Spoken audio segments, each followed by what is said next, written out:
that was a blast. Absolutely, that's where I met him. About an hour and Yeah. Full set of on-car adjustments.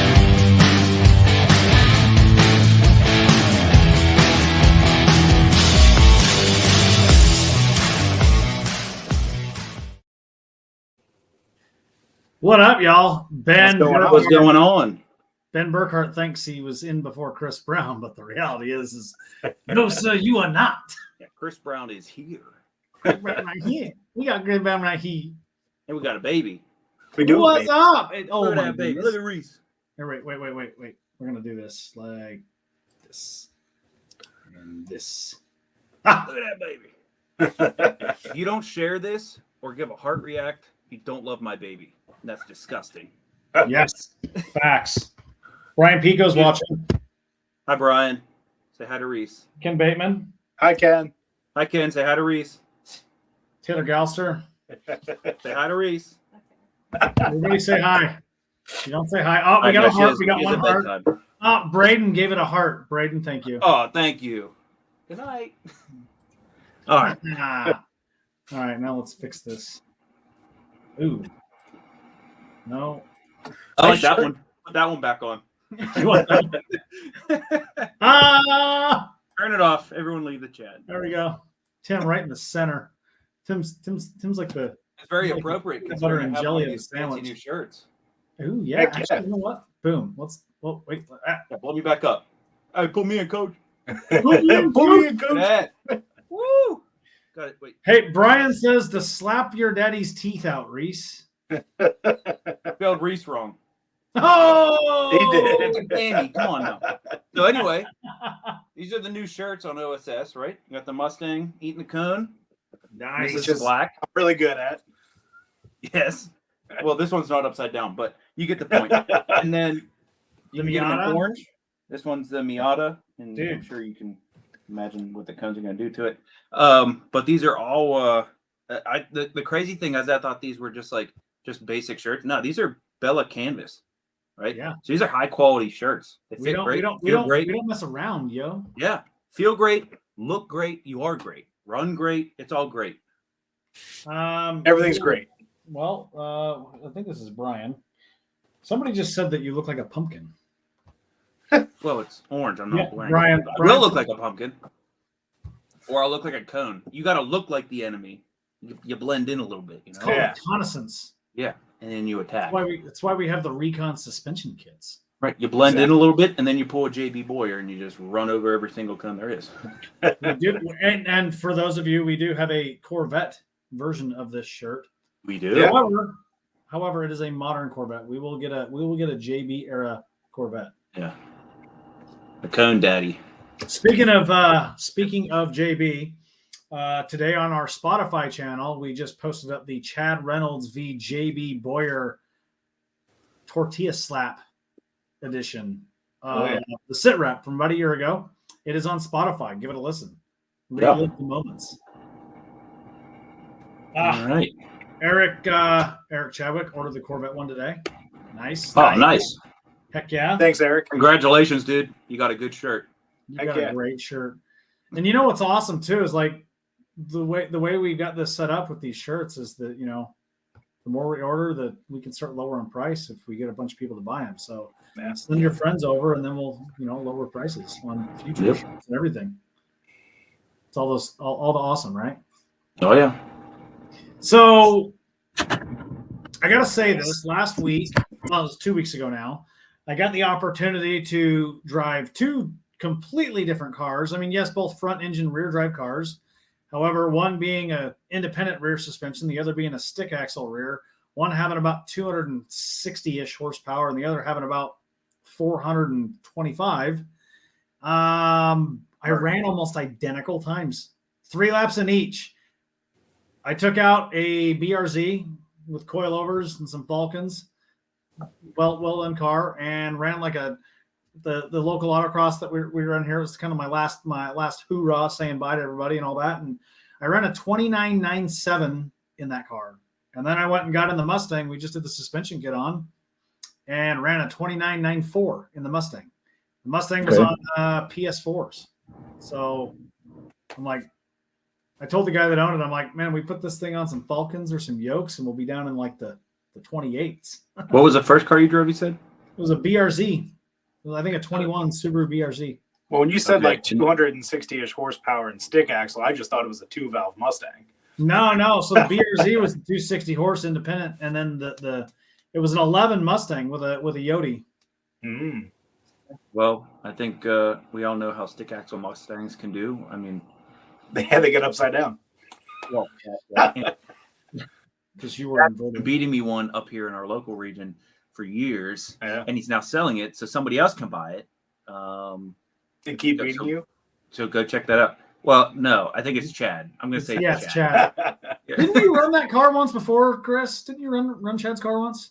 No, I've raced against it, but I've never driven it. Yeah, I he thought let me you drive could. it once. He let me drive it once. That's a very well done car. It yeah. is. We swap cars. It's bad. So, and it's for sale. So go check it out. Car swap. Wow. Yeah. Tim, your car's pretty badass too. I mean, 2 rounds deep into King of the Mountain. Yeah. Yeah. I'm just saying, like, you need to give credit where credit's due. And I'm going to throw this out there, man. 2 rounds deep at King of the Mountain last year. Pretty serious. That's some Yeah, pretty good well, hardware. I haven't done anything to it, so maybe I'm learning it. I don't know. Do we need to get Mo Power on board? Little thumpy thump. Well, let's see how Okay, Reese's okay, college okay, fund okay, looks. We're gonna have to pay attention to the baby for a little bit Hey, before we start. Reese will be just fine in hand-me-down clothes that you go get from, like, Goodwill. And community college. I went to community college. I mean, look at Chris. Hey, Paul Bremer, the Iceman, says, "What's up?" What up, so dog? You missed it. Because Maverick over here was just talking about how he was inverted in his Mustang. Yeah. That was a good connection there, Josh. Actually, that was like pretty that. clever. But Actually, hey, I'll be here all week. Try the V. big Top Gun guy. Big. Top Gun. Big Top Gun guy. You see the new Roadhouse? New Roadhouse? I have not seen the new Roadhouse yet. So a lot of my buddies said it was bad and cringy and horrible and corny. I thought it was pretty cool. But what do you expect? I mean, it is cringy at parts, but what do you expect when you cast a MMA fighter who probably has multiple cases of CTE for a lead role? But it's good. It's good. I like it. Well, all I'm going to say is that I saw a meme that says, "Hey, if you're thinking about watching the new Roadhouse, go watch the original Roadhouse, then turn the TV off and go to bed." That's messed up. Just watch it. It's good. It's good. But anyway, so yeah. Does Tim Gordon endorse this message? Yeah, I do. Yeah. All right. It's pretty slick. All right. So Chris has got he's got a co-host with him. Yeah, he decided he had to be the star. Oh, now he's being shy. He got I over like it. But so what's up with Clarksville? Do you have to recap that, or what's going on with it?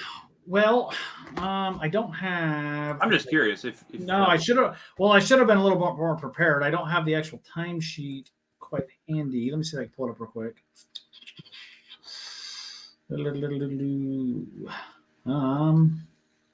Dude, I'm so unprepared. You guys can make fun of me for this. We okay. should. Today at my army type job today, I got told that if I were a truck, I would be Mater from Cars. That's fitting. I can see it. God, Yeah. I hate you too.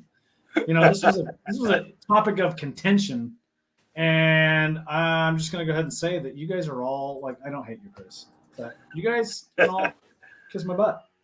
That's all there is to it. You'd be like his goofy cousin Tater or something. Oh my God. That's true. Toe tighter.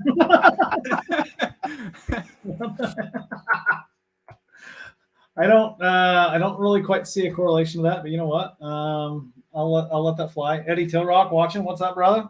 I'm trying to see if I can create a poll in the chat real quick.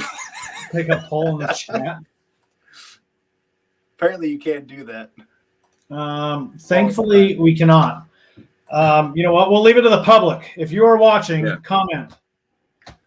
Am I Mater or am I not Mater? I'm For his goof. telling you, I think you are, dude. Yeah. I don't like any of you. All right, so because I'm really slow at this, and unfortunately, we ran into some technical difficulties, so we don't have a ton of names on this, but we do have cars, and you can see their car time. So Give me top 3 fastest of the day. You have that? God, dude. Well, let's see here. We got to compare your time. We got to see where you stack up. All right, well, so the Subaru ended up running the fastest time of the day with a 28.6. Okay. Ooh. The BRZ. Okay, well, that's not bad. First time in a Yep. car, and you're running 29th right behind him. Yeah, so he ended up pulling off a 28.6. That was his last run of the day. Saved it for the end. All right. Let's see. Taylor was out there in his freaking S2000 and got down to a 29.18. Now, here's so check this out. He definitely hit his plateau for the day because his last 4 runs, he ran a 29.16, a 29.19, and then he had a throwaway run of a 30.2, and then a 29.18, which is That's just, consistent. oh, dude, on fire. We had an OG Acura NSX. I think it was like a 92, 93, something like that. Oof, I love it. Oh, dude, beautiful, man. Love 29.41 was his fastest time. Let's see here.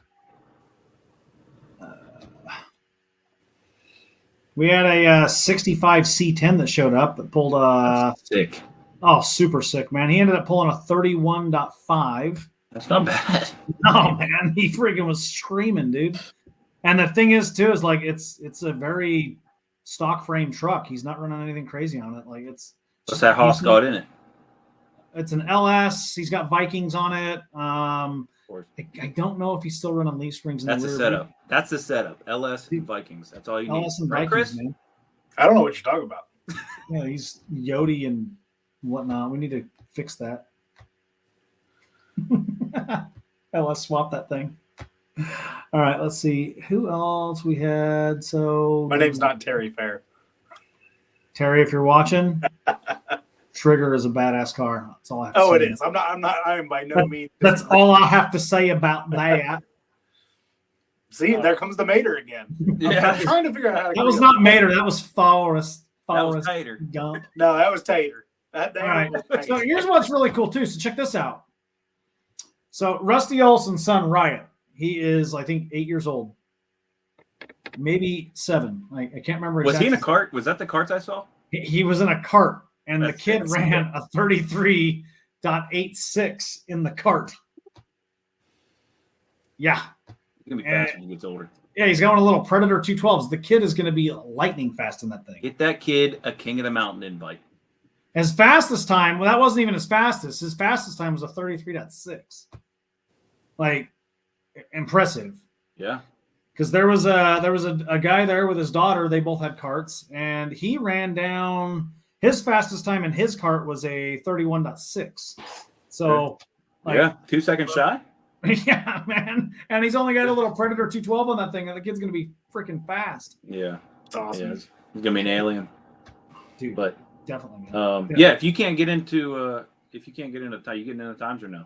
Give it. I mean, I was kind of going through them. I can share this. Let me share screen. Yeah. Share screen. Window. Share. Can you see that? There we go. There we go. Yay! All right. That's a lot of cards. That was. We had 25 or 6 cars out there that day. That's pretty cool. Silver 26. Elantra spoiler. Yeah, a Elantra with a spoiler on it. Nice. There was another Elantra. Or- So this, they were. I'm pretty sure they were both Elantra ends. They actually ran fairly well. I mean, he got down to a 30.1 in that thing. Yeah, the ends are pretty wicked. I took a couple rides with him, and definitely picked up quite a bit. So it was awesome. Cool. Yeah, man. Gray Mustang out there. Had a red Mustang. Yeah, actually, we had a lot of Mustangs.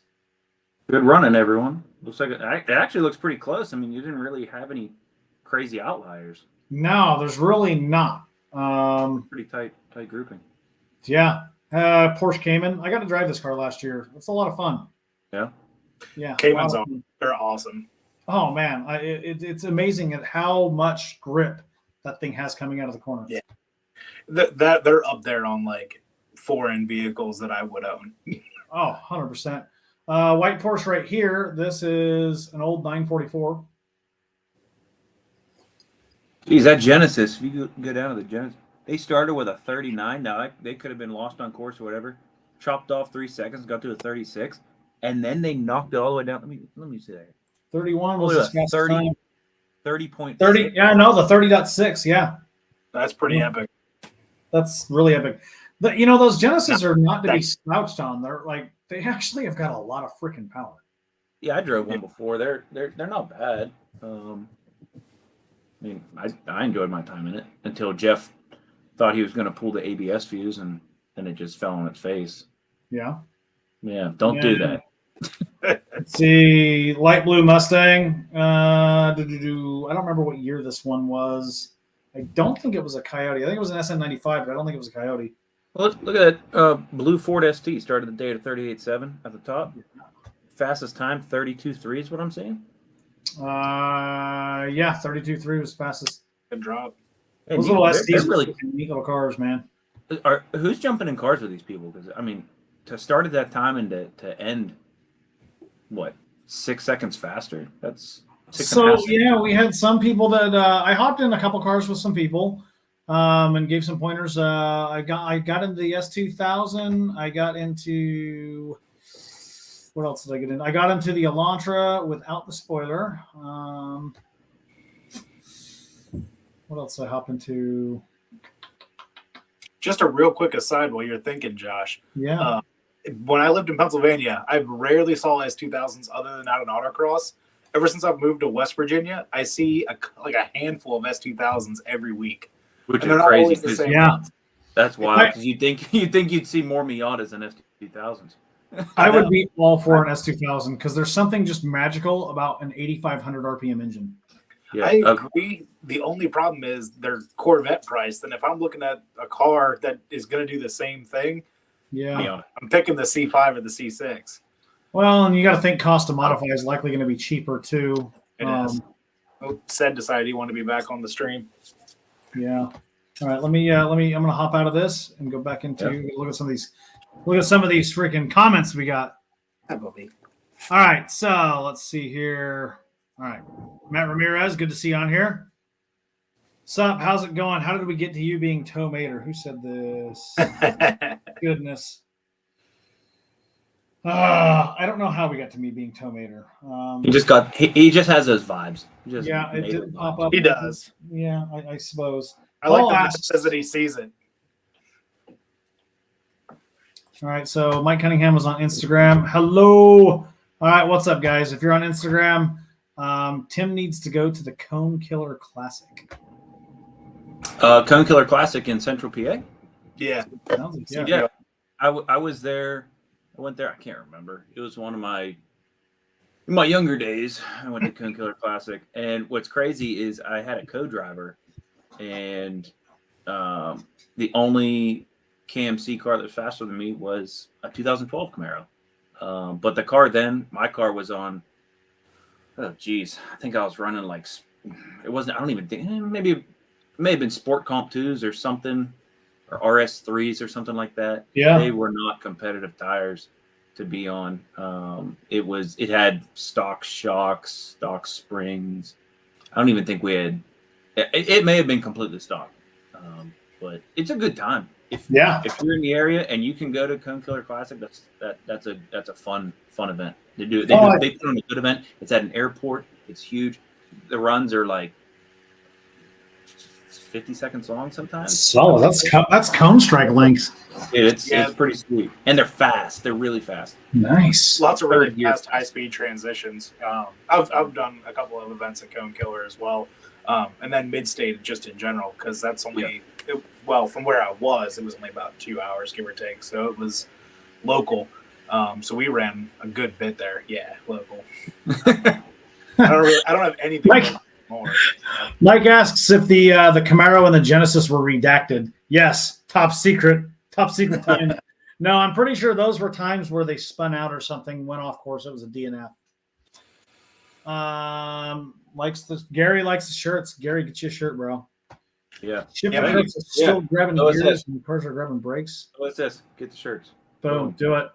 So anyway, tonight's show, it's actually not about us, Josh. It's about you. Oh, no, We're hijacking no, this we bad don't do boy. this. So I have prepared a handful of questions. Breaking out the reading glasses. He breaks out the reading glasses. All right. Is this what he does when he pulls people over? Okay. I can. Josh, first question. Where did we first? Wait, no, sorry. Hold on. No. Anyway, no. Back So to the theater, basically- Tim. So basically, these aren't even real. Basically, what we're trying to figure out is who's Josh. Like you interview us all the time, right? Yeah. What's your background? How did you get into this? Like, what got you into building cars and suspension and modifying? Tell us about Joshua. How about me? Well, I've been doing it since I was a kid. When I was a little kid, I would take my bicycles, and I had about 7 different sprocket combinations, and I would change the gears on my bicycles. Flip that bad boy upside down, sit on the handlebars. I would definitely do that. I even made a snow bike one time because I grew up in Utah, and I took a big piece of metal, welded it to the front fork, and then painted it, polished it. And I took it to Sledding Hill, and I would ride down the sledding hill on this bike that I made. It was a blast until I hit a hole, and then it flipped over and landed on top of me. And that piece of metal was really heavy. Then it wasn't so fun anymore. So real quick, just to have a little callback here. How do you not see that you're a mater? How do you not make that connection? Oh man, so yeah, dude. That's just kind of been my thing, dude. So interesting enough, man. So I've always been tearing stuff apart and always been working on it and whatnot. And it really came to full fruition on a couple of my deployments. So we had contract mechanics, and some of the mechanics that get contracted are really good. In the early days, not all of them were. They were, let's just say they would have probably been better suited for Jiffy Lube than working on our stuff. So when you say contract mechanics, they weren't in the military. Nope. They were just contracted by the military to come in and fix these vehicles or work on these vehicles. Yeah, they were contractors that were hired on like a 365-day contract for Kellogg, Brown and Root, or Halliburton, or insert name of contracting company that most people hate anyway. They would work. They worked for them, and we had a lot of issues. I mean, there was one instance in Iraq. Humvee started making a really horrible gear whining sound. Now, mind you, the Humvees that I had were not bone stock. We had 4 for my team, and when we got there, we ran into a lot of injector pump issues because they switched from diesel fuel to JP8, which is a very low sulfur diesel. So I went to work and started figuring out what I was doing with these things. And basically, I took and advanced the timing on these things. They're old 6.5 mechanically injected. So I advanced the timing. And then I insulated all the fuel lines. And then we ran a quart of 2-stroke oil in every tank in order to get some lubricity back into the fuel. And then I also gutted the mufflers. And by gutting the mufflers, we took a blasting cap from Demolitions and shoved it inside there and went pop. And so you straight piped the Humvee. Straight piped Humvees, man. It had a little whistle to it. Hell yeah, brother. Yeah, mater put a glass back on it. Straight piped Humvees with 6.5 diesels. Did you take the hood off to match Mater too? Dude, needless to say, our Humvees could not be touched by anyone else's.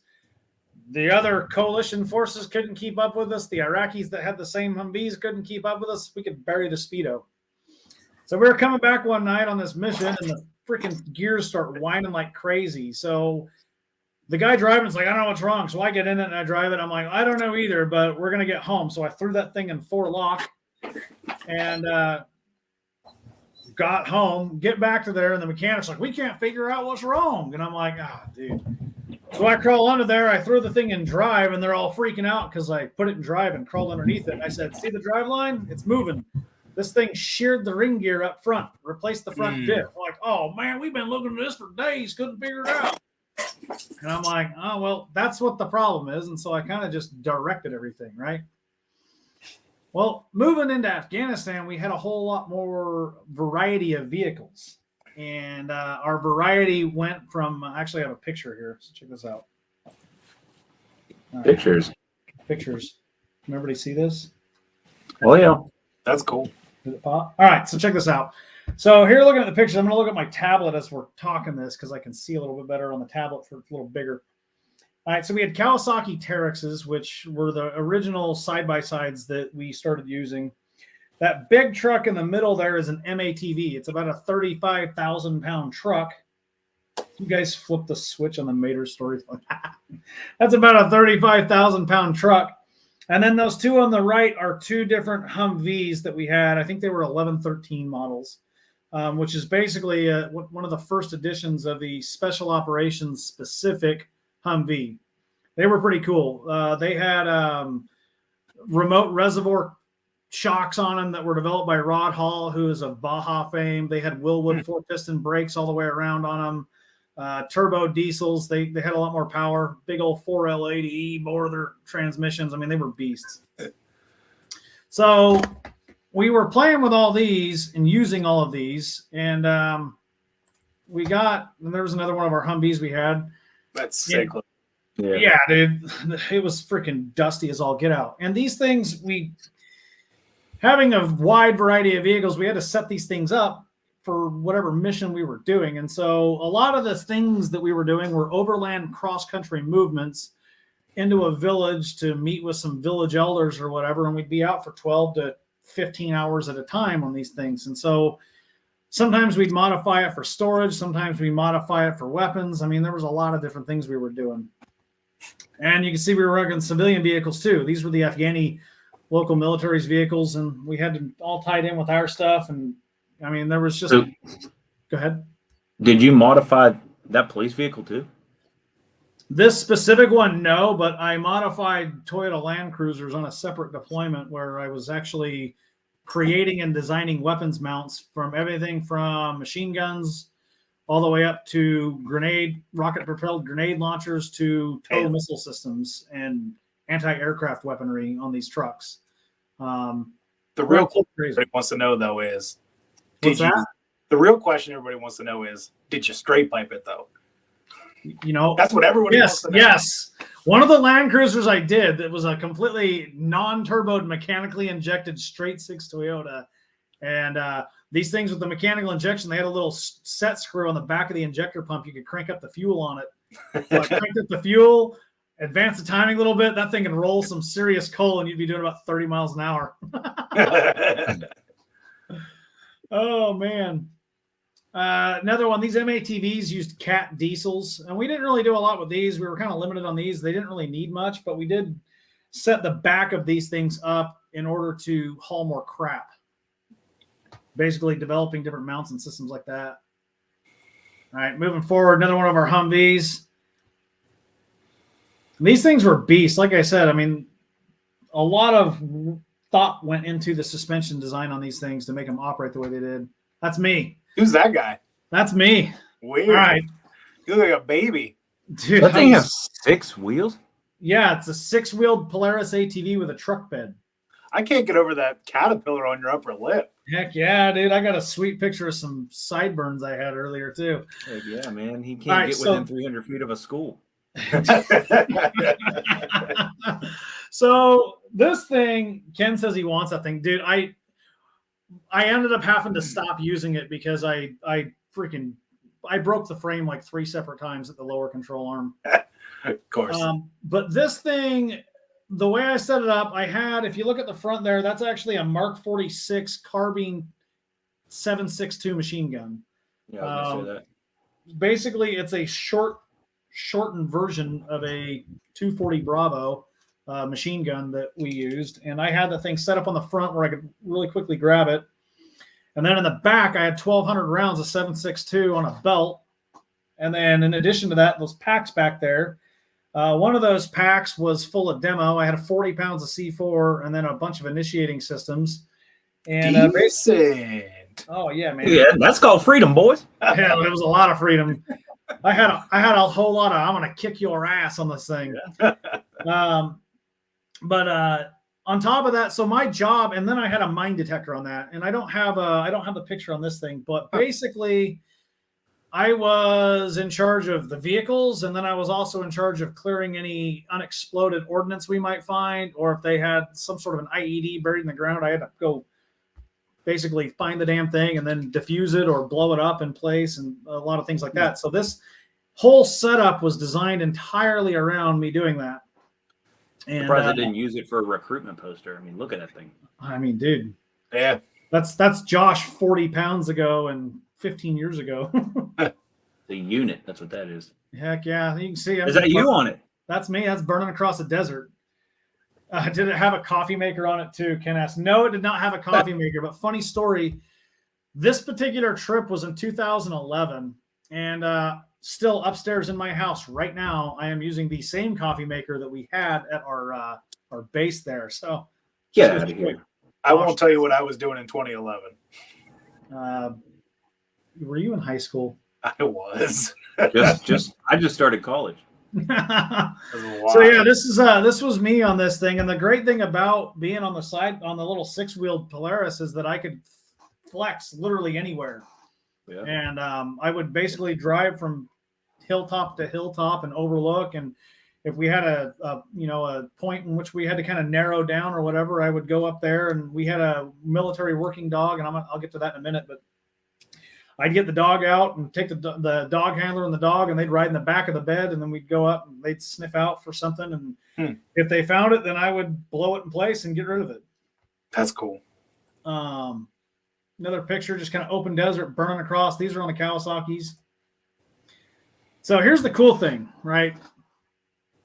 And on none of that other stuff was cool. What do you yeah. Yeah. Well, so I did a casually, lot no of big work deal. on the Kawasaki's. These things required a ton of work, and basically we had a different configuration for each one of them. And one of the things that we found, especially on the Kawasaki's, is that the elevation, we were at about 5,000 feet. It had a huge impact on how the dang things ran, and we needed more power out of it. We needed better performance, and we needed better suspension. And so these things all came standard with Fox shocks on them. They were adjustable. And not only that, but we ended up doing a little bit of research, and we dug into it, similar to the Humvees I had, but we ended up re-clutching these things. They use a centrifugal clutch like a snowmobile. Mm-hmm. And if you change the spring and the weights out of these things, and also there's a cam that the weights ride on, and if you change that stuff out, you'll change how it engages, change the RPMs, all that stuff. So we actually did modify these things to help them engage better, and it improved belt life. We get a lot more life out of the belts on these things, and then it would also just make them run better. They wouldn't bog as much. And then as we set up these configurations, it changed the weight balance of these things, and so we had to adjust the suspension as appropriately, kind of like corner weight in your car, in order to get these things to work right. Now, we had 3 different styles. This one was a commo setup. We had our radios and everything on that, SATCOM antennas. I mean, we had like 4 different types of radios in the back of this thing. So we had this all configured for that. And again, it was all based off what we were doing. Another kind of out picture, but you can see the coilovers and everything in the back. So we adjusted all of that stuff and kind of set it up. This one was designed for a working dog. So opened it up. We built some shelter for the dog to keep it out of the sunlight, because most days it was sunny all the time there, right? And then we put a little safety lanyard there so the dog couldn't jump out whenever we were driving, doing 50 across the desert. Do they have tendencies to do that? Yeah, well, sometimes. So a lot of these dogs are very high energy, and they Right. will, What breed is that? it's a Malinois. So these dogs, this dog right here, what's funny about this picture is about 30 seconds after I took this picture, I walked up to pet the dog, and you can look around, it's muddy and wet. That dog had been in the back of that for about 3 hours at this point, was soaking wet and pissed off at the world. He about bit my freaking face off. He was not happy with life. You can also kind of look at the back of this thing. We had our recovery equipment attached to it to where, like, if anything happened, you get stuck, you could immediately hook up to the rope. And these ropes were kinetic ropes, so they give a little bit of stretch, kind of like a rubber band, and then it like hits its point, and then it kind of jerks the vehicle forward out of whatever you're mired in. And then moving to this guy. This guy was the this was the pride and joy here. That is a minigun. Yeah. It shoots 3,000 rounds per minute. Yep. And we figured out a way to mount it on the back of this thing with 6,000 rounds of ammo, built a platform and everything. This one definitely needed some suspension work to get it to be able to handle the weight. So we did a lot of work on that to basically get the back end of it up and dialing that in. And the clutch work especially too, because, I mean, you think about the weight. I mean, that's 250-ish pounds of ammo sitting up front. And then rednecks everywhere just got a hard on. I'll tell you what, I'm pretty sure when you went to this picture, I heard Fortunate Son in the background. Hell yeah. All I'm going to say is it's a good thing the camera's facing where it is. Well, there we go. Yep. So it lasts 6,000 rounds at 3,000 rounds a minute. It lasts as long as Tim. Not even. I was going to say we had proof of that earlier on in the show. Paul, you might Paul, be careful, man. He's going to pull you over before the next event. Uh-oh. Yeah. Wait, you're not in my class. No, I'm not. But we took basically what we did with this thing is we took this mount that it sits on, and then we tied that thing into the roll cage and then also to the frame itself down at the bottom there. Dude, that's and cool. And then behind it, you take a look here. Behind it, the battery that operated this whole thing sat there. We tied that into the charging system to make sure it stayed charged. And then we built a seat right on that. So you could literally sit right behind the driver and just operate this thing and send it. That's pretty awesome. How cool was it when you guys got to use it? Oh, dude. That thing was a freaking hand of God. It was amazing. It looks awesome. But yeah, we've got the belt ran through there to feed it. And these things are really finicky when it comes to feeding through the belt and whatnot. If it's not perfectly aligned or you get a lot of dirt in there, they will jam on you. And so we had to be very meticulous about how we routed that thing. And then that little platform there, nice little seat, worked out perfect. Mike says his dad ran 30 caliber miniguns mounted to the side of 47s in Vietnam. That's badass. That's cool. So this is basically the more modern version of this. But yeah, so I have been modifying literally everything I've ever touched since I was 4 years old. And, it really came to fruition here. And I'll go back to the picture of all the vehicles that we had.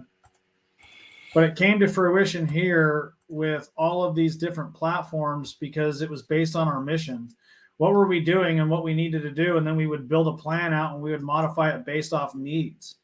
And so it was kind of a shoe-in for me to tie into this because that's what we do. It's pretty dang cool, actually. Yeah. Yeah. Definitely makes sense as to what you're doing with OSS. Yeah, absolutely. I mean, you have a huge background in modifying. Well, I mean, not only your vehicles, but you're getting into other people's vehicles. You're getting into military grade vehicles. You're getting into. I mean, heck, I'm about to bring my Mongoose mountain bike to you, so you can re-sprocket that down. You need it re-geared. Braden says truck nuts. You know what? Braden brings up a funny thing. So back when I was on this team and we were doing all this, we were at Fort Knox, Kentucky, training for this particular deployment. And it was back then when the whole truck nuts thing was really popular and everybody was putting truck nuts on their vehicles. Well, we're sitting in our little room reading in our little ready room, we'll call it, reading the news one day. And one of the guys is like, hey, check this out. Some guy in South Carolina got pulled over for having veiny balls on his truck and then got arrested. And so from that point forward, they're like, that sounds like something Josh would do. And then they called me truck nuts for the rest of the time on that team. That sounds about right. That also is fitting. So now we've got to figure out the poll just now needs to be truck nuts or tater. Truck nuts or tater. You can't call me tater because the late, great Jimmy Matthews was tater. And I can't take that from him. Fair. About truck taters. Rump taters. That's it. Nope. That's Tater it. nuts. Ryan Kirkwood just joined on. Ryan, you missed some awesomeness, man. I'm gonna skip it forward so Ryan can see this. Ryan, you got to talk to me about this next time we're at UMI. Tater nuts. Minigun on a side-by-side, Ryan. I think UMI needs this for security purposes, and I will Hunting. security at the track for you with this bat boy. 6,000 rounds of ammo at 3,000 rounds a minute. That's But crazy. yeah, I mean, I've always had this thing where it was like modifying things to make them better and whatnot. And it really kind of came to fruition being in the Army where I had to modify them for a specific purpose. And so it kind of tied into what we're doing with OSS and whatnot. You know, it's like I met Tim 2 years ago on a 5th Gen Camaro Facebook forum. Never even, you know, I knew you'd run at UMI, but we got to talking about your car and what you were trying to do. And we got you set up on the Vikings. And Chris, it kind of full circle with you at SEMA last year. I mean, by about your 3rd run, I stopped telling you what I was doing and I just did things after you told me how the car felt. And you were ticking times off every time. And really, the big thing is that we're going to build a car based off what you're going to use it for, what your mission is. You know, are you going to race Optima or are you just going to street cruise? Yeah. You know, it's like, Tim, you've got your 3rd gen that you're building right now, man, and that thing's not going to be a race car. It's going to be your cruiser. Your cruiser. Might autocross every now and again. So, you know what? Yeah. What we do with that is not going to be the same as what we do with, you know, mine or Chris. Right. And you know, and that's the thing that, I mean, I've even been a witness to it, is like, you aren't selling parts to sell parts. You'll sell somebody a part if they want it, but and I've even noticed from my own experience, you're like, okay, wait a minute, let's slow down and think about this for a second. You want to do the car, my 3rd gen. I want to build the 3rd gen for maybe an occasional autocross and mostly street driving, something I can enjoy. So you're not going to sell me on, you know, something. We're not going to put you in Crusaders. Proven. Right. Yeah, exactly. And even though that's a good sale, and you know, I might be able to buy it, you're not going to sell it to me. I mean, you might, you would if I was, you know, if I wanted it. What you wanted, yeah.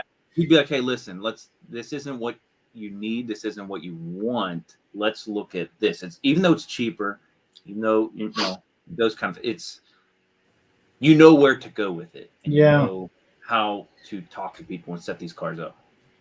Well, and that's one of the big things too. And you know, and anyone that's ordered anything from us, you know, we actually had one of our customers racing this past weekend, and he had some really good lap times on his car. He's like, I was tire limited and I need seat time. And you know, the funny thing about seat time, ironically, is we've got a set of seats on order for him right now that they should be arriving hopefully within the week or so to him. But he, you know, we talked a little bit about what his car was doing, how to set up things like that, and you know, it goes with anybody. You know, you guys are racing. You know, I am more than happy to help with setup at the track and, you know, talk through what the car is doing. And I mean, that's one thing I'm investing a lot of time in. Yeah. We talked this. I was reading this earlier, but I bought a few books. You know, a few things that we've been looking at, and some of these I'm going to definitely recommend anybody that wants to learn more on suspension setup and dynamics. But let me turn my Tune to win. Tune to win. There we go. Okay. All right. So Carol Smith wrote 3 different books: Tune to Win, Engineered to Win, and Prepare to Win. And they go into various aspects of the car. And, you know, right now I'm reading shocks, things like that, and having a better understanding of what they do, how to adjust them, what, you know, appropriate valving looks like. And, you know, the one thing is that it's never a one size fit all. And it's always based off of in use. Eddie Tilrock. Yeah. Eddie and I have talked quite a bit over the last little while since we met, and he's got a really good looking 3rd gen that he's building, and we can't wait to see him get that thing on track and get some seat time in that thing. Well, and to piggyback off that, the endless questions, I know I've been at events and I've called you and been like, hey man, car's doing this. I'm lost. I mean, I don't know if I'm making it better or worse. You say, hey, couple clicks here, couple clicks there. see how it feels, and I shave time off. So that's the great thing is like, you don't just reach out to us for parts. If you're confused about something, or you may have it installed wrong, or you're like, for me, for instance, like my suspension was messed up. I was all over the place with it. I didn't know where to start, and you kind of walked me through that. So we're not just here for parts; we're here for advice and to help you. Oh yeah, and your stuff. Well, and that's the thing. It's we're stewards of the sport, and by that it's not just trying to throw parts at people. It's about growing the sport. And you're not growing the sport by just selling stuff. You're growing the support by helping people. And whether that's with on-track advice or just taking a ride with them and giving some pointers on how they're driving. Because a lot of times what the car is doing can be fixed by a minor change in how you're driving. Sure. More throttle, right, Josh? Yeah, it always works. Don't do Chris it. Brown's in your car, you'll probably spin out if Ask you're him in how he a knows. rear high horsepower car. You just got to learn how to ride the slide, brother. Oh man, you know what's funny too is that we've got our current post that we just threw up there with the race team.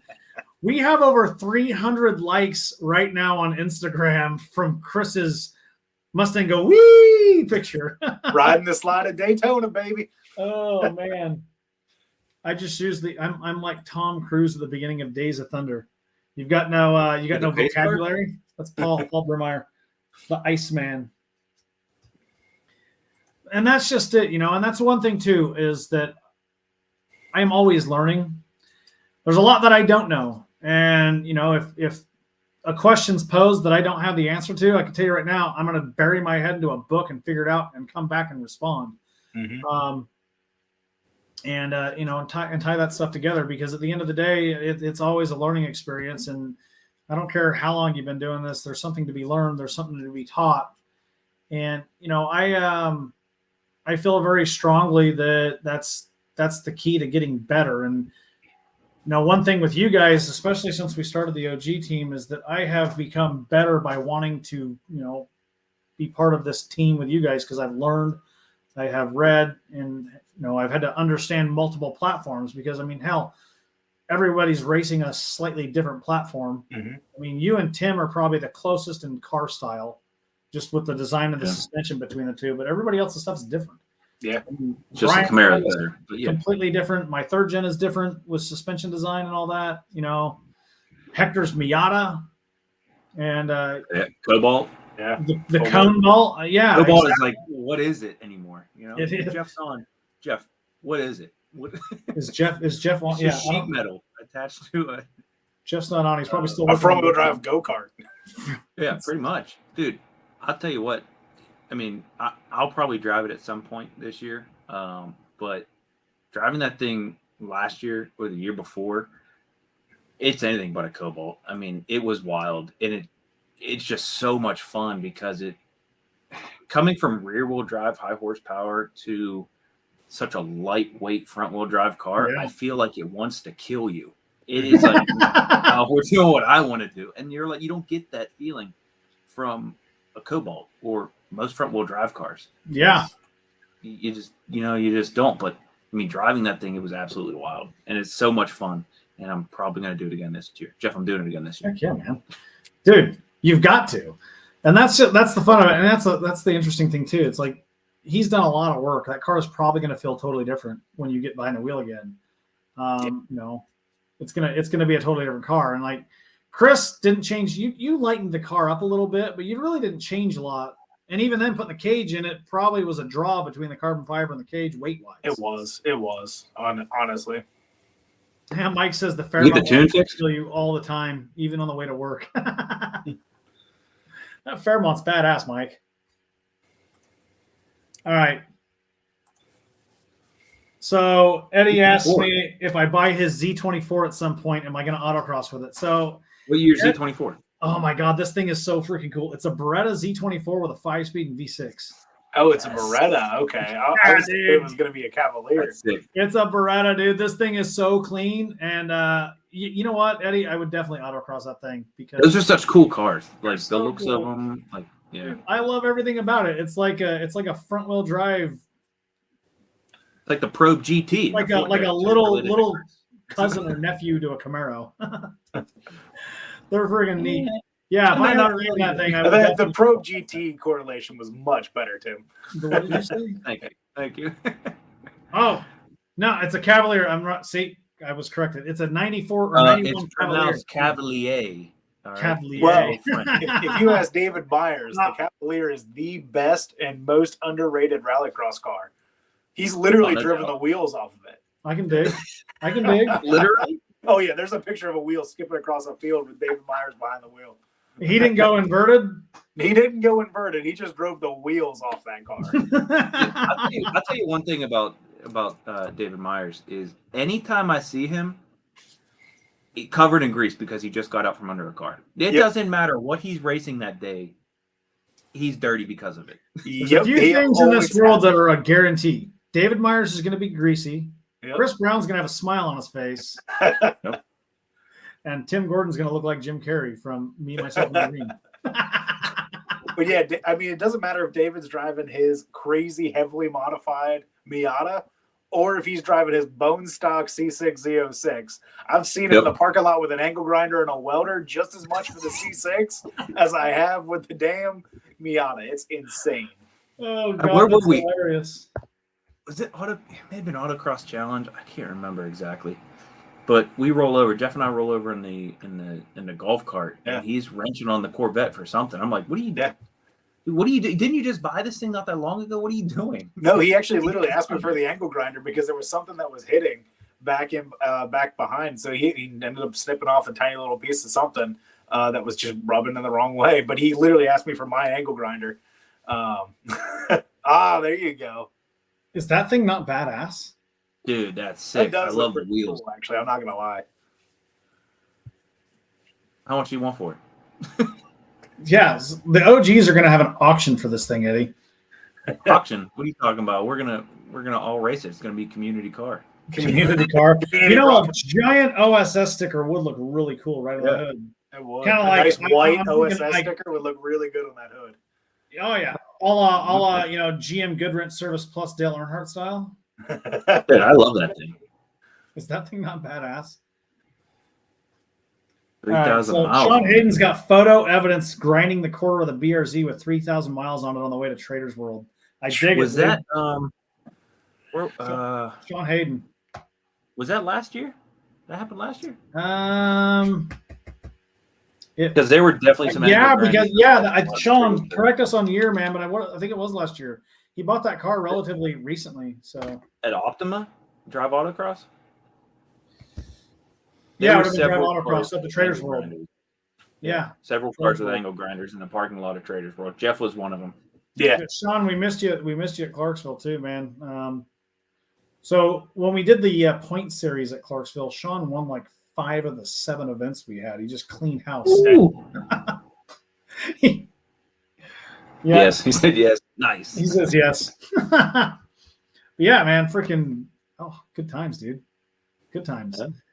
So the only thing though is that we need that Cavalier would be fun. Jeff would have too much driver's challenge car. Oh, dude, driver's challenge. Find out who the real OG of the OGs. That thing would be absolutely spanked by the time we are done with it. We'll have to go hunt down some. Okay, we better put the highest treadwear linglongs we can find on that thing so it still has tires by the end. We'll throw some 500 treadwear Federals like they throw in the legend cars. No, we got to find some like 920 treadwear linglongs. Mucho machos just screeching everywhere. And then, just to make sure that there's we'll throw the Value Craft brakes on it so it, it doesn't have too much. It doesn't, lock up the tires too easy with those 900 treadwear tires. Oh yeah. Now we're talking. I'm driving that thing into the ground. Eddie's not going to sell it to anybody now because it's too clean. He's like, screw you guys. Oh, man. Cool. All right. He wants to start a bet. Here we go. How many laps that Z24 would go till either Chris blows the diff out of it or Tim slings rods? That's coming from Ken Bateman. And you know what, Ken actually remembers when I blew the diff up in the SVT Contour, so he just knows how I treat front-wheel drive cars and diffs. To be fair, Ken Bateman, right? This comment coming from a dude who's probably been through more engines in his Mustang than I've been through cars in my life. That actually is true, and that's because he refuses to go coyote. Scott Bowers and I, and Scott Bowers, TJ Brillhart, and I have all gotten on him about, dude, you spent more money on these stupid small blocks than if you would have just bought a stock coyote and put it in there. You'd have the 400 and some odd horsepower and been good to go. All I'm saying is that stupid small blocks in this thing from a junkyard for $200. We need to get you a small block Chevy in there, and you won't have those problems anymore. Now, where Ken pulls his engines from, he'll have the same issues. Tiger paws. No laws when you're on the tiger paws. Oh, man. It's the same size tire as the Miata. 369 gear, 5-speed manual, 3 wide, brand new clutch ready to beat on. It's a 369 gear, 5-speed manual, 3.1. Oh, if it's a 3.1, then that's even more similar to the SVT Contour. So I really will blow My first car was a 92 Firebird with a 3.1, and it was a dog in that car. But that car is probably much lighter. Oh, yeah, they were not heavy. You know, my first, I'm not gonna call this a performance car. But my first car that I beat the tar out of like that was an 88 Pontiac Grand Am with a 2.3 liter quad 4. And that quad 4 was spinning 7,000 RPMs, and they ran it.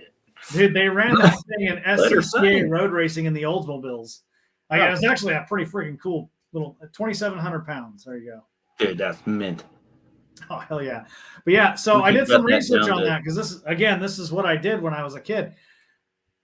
If you take the 2.3 quad 4 motor and put 2.4 liter heads on it from the later years, and then get camshafts out of a 1992 Oldsmobile SCX, an Oldsmobile Alero SCX, okay, you'll have a 13-to-1 compression motor that'll spin to $7,000 and make about 250, 260 horsepower.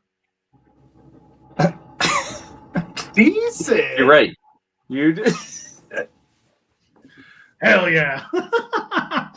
I'm being told. All right, Sean messaged me. I'm getting all the messages right now. Okay, here we go. Let me share this. Oh. Is there a video? Yeah, Mike says he had a quad 442 with cams that would bury the 8K. Yeah, dude. That's the same motor I had in this thing. All right, let me share this.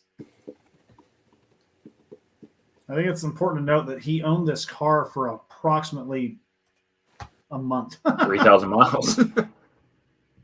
Nice. Oh, Yeah. Sean don't give a shit. He's like the honey badger, getting ready to just get after it. Was this one of the new BRZs too? Oh shit, it is. Yeah. That's wild. Yeah. Yeah. I think Sean, correct us if you're wrong. I'm pretty sure you bought that thing brand new. Yeah. Brand new off the lot, dude. That's wild. That's went full freaking crazy on that thing. Subaru didn't know what they were doing. So nah. Yeah. Well, obviously, actually, they didn't because didn't they get sued over the engine issues? Well, so it's interesting. If you follow Vorschlag and Terry Ferry figured out what the issue was. Basically, they used too much silicone on the oil pan, and the pan was breaking off and gets sucked into the pump. Yeah. Yeah. Which can't be scared to bring it to the grinder. Oh man, that's freaking money. Yes, you can, because I am. All right, so hey, we're talking a different kind of grinder there, Tim. He is a state trooper. Not the app. He's a state trooper. Tim. So not the app. Not the app. No. No. Okay. We're talking the tool. Did you ever see that movie? Did you ever see that movie Hit and Run? Deleted that a while ago. I don't know. Oh, did you? Anymore. You ever see that movie Hit and Run with Dak Shepard and Kristen Bell? Nope. It's like a 90-minute Chevy commercial. It's really cool. They're like car chase. When was it made? 2013, 2014. Oh. What's it called? He's got vets. He's got a Solstice. He's got his badass Lincoln that he built in it. It's freaking awesome. I'm all right with a Solstice. Yeah, there's a cop in there that uses his little grinder app. So it's Tim. Stop it.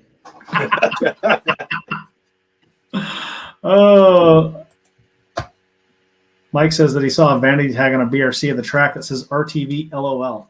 I can dig it. Gotta love the humor. Oh yeah.